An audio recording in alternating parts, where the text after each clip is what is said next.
Salut à tous, on se retrouve aujourd'hui pour parler du FC Barcelone en ce mardi 10 octobre et on commence tout d'abord avec les photos de l'entraînement du jour parce qu'il y a quand même entraînement malgré qu'à la trêve internationale les joueurs non convoqués en sélection sont à l'entraînement comme Sergio Roberto pendant la séance d'entraînement aujourd'hui vu qu'il n'a pas été convoqué avec la sélection espagnole, il était présent bien sûr à l'entraînement du jour. La même chose les gars pour Marcos Alonso, l'élégance en mouvement, voilà pour Marcos Alonso, la concentration et le dynamisme aussi d'Oriol Romeu qui n'est pas convoqué avec l'Espagne donc lui aussi s'est entraîné aujourd'hui. Donc, ou même qu'il y a Inigo Martinez qui était également présent. Sinon, tous les autres joueurs, parce qu'il y en a beaucoup bien sûr en sélection, n'étaient pas présents. Bien sûr, eux, ils étaient présents plutôt avec leur sélection, comme Cancelo, qui est arrivé avec l'équipe nationale portugaise pour les deux prochains matchs du Portugal. Je crois qu'il y aura la Bosnie et la Slovaquie au programme pour le Portugal pour ces deux prochains matchs. On peut voir, on a vu Cancelo, on peut voir aussi Félix, qui est bien évidemment présent du côté de l'Espagne. Donc, Balde, Gavi et Ferran Torres rejoignent l'équipe nationale espagnole. Bonne chance à eux.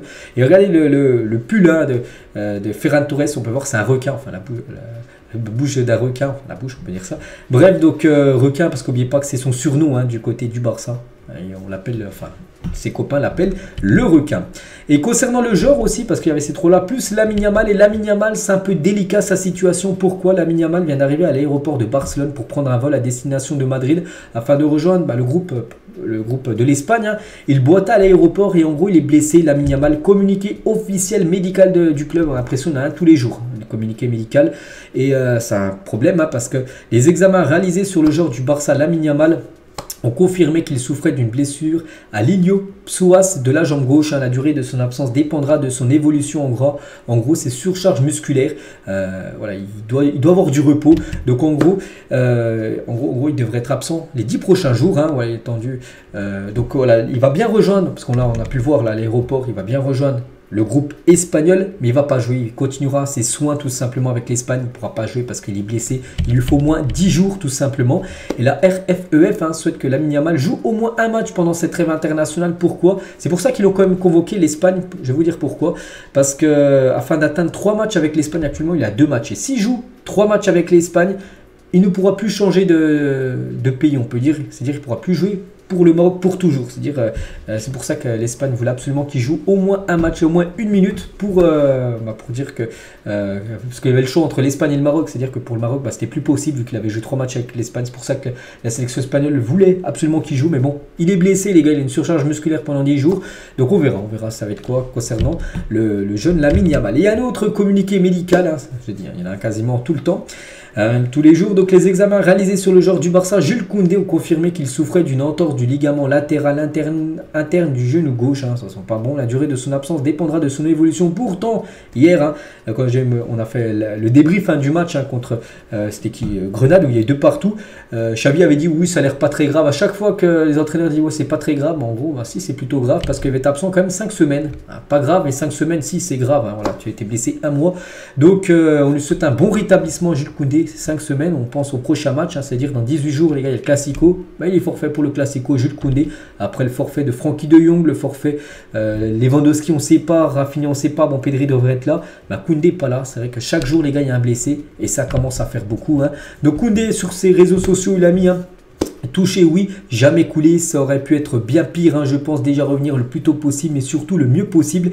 Des nuits où rien ne vous sourit, mais au fait, fier de mon équipe et de son caractère face à la difficulté. C'est très long et nous ne cesserons pas d'être optimistes, supporters. Merci pour vos messages de soutien, en gros. Voilà ce qu'il a pu mettre sur son compte Instagram. On lui souhaite bien sûr un bon rétablissement parce que Jules Koundé, les gars, c'était peut-être le meilleur défenseur au monde en ce début de saison. Et voilà, il est blessé pendant 1 mois. Heureusement qu'il y a la trêve là, parce qu'imaginez, il y a un match de Ligue des Champions demain ou après-demain, ça va être une semaine de LDC. Ça a été compliqué sans Koundé, sans Lewandowski, sans Frenkie de Jong, sans Pedri, sans Rafinha qui n'est pas là, sans Lamine Yamal. Il y a beaucoup de blessés. Heureusement là qu'il y a la trêve. Donc les joueurs du Barça blessés, ça fait beaucoup. Surtout que c'est pas des joueurs, on va dire, c'est pas des joueurs remplaçants. C'est quand même des cadres. Parce que ces 5 là, les gars, ils seraient tous aptes à jouer. Et on est tous d'accord qu'ils seraient tous des titulaires indiscutables. On peut même mettre Lamine Yamal en plus, qui est, je dis, blessé pour les 10 prochains jours. Donc ça fait beaucoup. Donc le Barça ne croit pas que les blessures soient dues à une mauvaise préparation physique. Seuls 2 joueurs, Pedri et Rafinha, ont subi des blessures musculaires. Donc Lewandowski, De Jong et Koundé, le club dit qu'il qu'il y a eu des blessures causées par des tacles violents. Et Lamine Yamal, le club dit que c'est parce que le joueur a joué trop de minutes, ce que je dis tout à l'heure, surcharge musculaire, c'est-à-dire le joueur était à bout. Il a seulement 16 ans, il est encore tout jeune, son corps n'est pas encore fait à 100%. Enfin, comment dire, c'est-à-dire que son corps il va encore s'habituer au futur, ça veut dire il va encore se développer, voilà, je cherchais mon mot, il va encore se développer le corps de Lamine Yamal, et c'est pour ça qu'il a joué trop de minutes, et du coup ça, voilà, surcharge musculaire, donc voilà, concernant toutes les blessures, et ça fait beaucoup bien sûr, en espérant que la plupart soient de retour bien sûr pour les matchs hyper importants. Et regardez, ça fait même la une aujourd'hui du journal Sport, Alarma par rapport aux deux dernières blessures, Koundé et aussi celle de Lamine Yamal. L'autre une aujourd'hui, je vous montre toujours Sport et Mundo Deportivo tous les jours, donc ça c'est Sport et Mundo Deportivo, c'est Fermín López, bon il n'est pas blessé heureusement, mais Fermín López, les secrets de la révélation Blaugrana, donc en gros il est interviewé par, il a eu un entretien avec Mundo Deportivo, on va revenir sur ce qu'il a pu dire, donc tout d'abord, pourquoi tes parents t'ont-ils appelé Fermín, ce n'est pas un nom très populaire pour les bébés garçons, il a dit mon nom vient spécialement de mon grand-père Fermín, que je n'ai jamais rencontré, il est mort quand mon père avait 15 ans, il était très jeune et mon père m'a nommé d'après mon grand-père à cause de son amour pour son père. Donc voilà en gros pourquoi son père l'a appelé Fermín, parce que son grand-père s'appelait Fermín tout simplement. Fermín López toujours, je suis arrivé au Barça quand j'avais 13 ans et je suis encore un enfant loin de mes parents et au final c'est aussi difficile de faire confiance à quelqu'un comme moi à ce stade.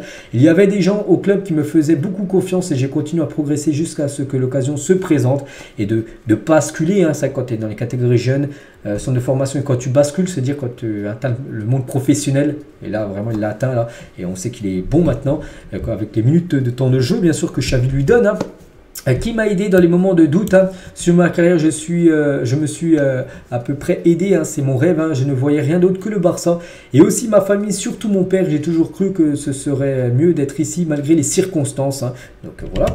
Toujours avec Fermín López, à un moment donné vous avez pensé à abandonner, il a dit quand j'étais jeune j'en pouvais plus, beaucoup de frustration, je pleurais beaucoup, j'avais une mauvaise attitude, je pense que cela m'a rendu plus fort mentalement, cela m'a aidé à faire en sorte que lorsque cela m'arriverait à nouveau je m'occuperais d'eux, voilà.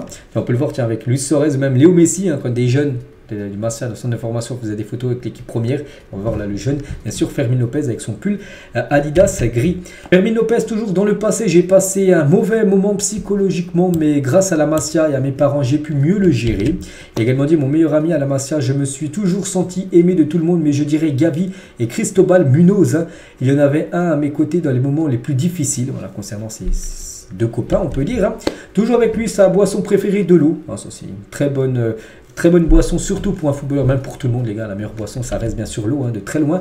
Votre plat préféré, les lentilles de ma grand-mère, elle les fait avec des légumes et parfois avec du riz. Voilà. Votre musique préférée, j'écoute du reggaeton, du flamenco. Du reggaeton, j'aime Mike Tower, et du flamenco bon je connais pas le Renan Santo, je sais pas c'est qui, mais bon voilà, c'est goûts musicaux on peut dire. Sa série préférée, Vol d'argent, c'est la Casa des Papel en gros, c'est bien ça bien sûr. Son jeu vidéo préféré, FIFA, bon maintenant ça s'appelle eSport FC, on les joue souvent à ce jeu. Endroit qu'il aimerait visiter, l'Amérique latine, j'aimerais visiter l'Argentine parce que je n'y suis jamais allé, voilà, du côté de l'Argentine. Des tatouages, il a dit non, je ne me vois pas avec des tatouages, pas maintenant, jamais, je suis juste un gars simple, comme Pedri un peu. Pedri a toujours ce discours là par rapport aux tatouages. Bon, moi j'en ai beaucoup, mais eux voilà, ils disent que ils en veulent pas en gros. Bon, après il a dit pas maintenant, c'est-à-dire que peut-être dans le futur il fera peut-être son premier tatouage. Fermín López. Et toujours avec lui, est-ce que je regarde des vidéos pour améliorer mes erreurs? Non, mais les entraîneurs me parlent de temps en temps quand il fait des choses mal, parce qu'il ne fait pas que des choses bien sûr sur le terrain, comme n'importe quel footballeur. Des fois il y a des trucs qu'il fait un petit peu moins bien, et bien tout simplement le coach, que ce soit Xavi ou son coach de l'équipe espagnole U21 où il est convoqué, lui dit en gros ce qu'il a mal fait. Être appelé avec l'équipe Espagne Esport, il a dit un autre rêve est devenu réalité car je n'ai jamais joué pour l'équipe espagnole dans les catégories inférieures, même en U19, en U17, tout ça. Il n'a jamais joué avec l'Espagne, il a été appelé la première fois avec le U21. Être appelé pour la première fois est un rêve. J'étais heureux de voir mon nom sur cette liste, bien sûr, des meilleurs espoirs, on va dire, espagnols. Et Fermín López, toujours à mon modèle. J'ai toujours considéré Léo Messi comme le meilleur de l'histoire. Andrés Iniesta est aussi mon modèle parce que je joue un peu le même post, on peut dire, voilà, que Fermín López. Donc voilà, tout ce qu'il y avait à dire sur Fermín López, il y a pas mal de déclarations, mais après c'est une interview, il y a aussi des autres déclarations les gars, et j'en ai sélectionné quelques-unes. Cancelo a quelques fans à l'extérieur de la Ciudad Deportiva lors du dernier entraînement du Barça, parce que maintenant il est du côté du Portugal. Vous êtes tellement ennuyeux, mon Dieu, vous êtes ici tous les jours, dois-je arrêter ma voiture tous les jours, hein. Le joueur a finalement accepté de prendre une photo avec chaque fan, parce qu'en gros il y avait des supporters du Barça qui attendent souvent les joueurs pour faire des photos, et en gros il dit que voilà, il en avait marre parce qu'il était un petit peu blasé, j'ai pu voir la vidéo, il voulait pas trop faire ses photos parce qu'il dit qu'à chaque fois il doit s'arrêter, ça lui prend 10 minutes à peu près de faire des photos avec les fans. Bon, voilà, il est footballeur professionnel, hein, tout ça, il gagne beaucoup d'argent, c'est grâce aussi aux fans bien sûr, hein, qui suivent ses exploits, donc voilà, c'est pas très cool ça de la part de Cancelo. Et on finit les gars cet épisode aujourd'hui avec les équipes actuellement qui ont toujours pas perdu les gros championnats. Et il y a bien sûr le Barça dedans. Bon, le Barça n'est pas tout en haut parce que tout en haut c'est le PSV, le Fenerbahçe qui ont tout gagné. 8 matchs, 8 victoires dans leur championnat. Et le Barça, on peut le voir quasiment au milieu. Hein, donc là, à peu près, il y a mon doigt là. Barça, c'est 6 victoires, 3 nuls et 0 défaite. Mais en Espagne, c'est la seule équipe. Alors, toujours pas goûté à la défaite. Hein. Le FC Barcelone. Donc voilà les gars ce qu'il y a à dire aujourd'hui. J'espère que ça vous a plu. On était mardi, enfin on est mardi, demain on sera mercredi, il y aura encore beaucoup d'infos à dire bien sûr sur l'équipe Blaugrana. Je vous laisse, je vous souhaite un bon mardi et à demain.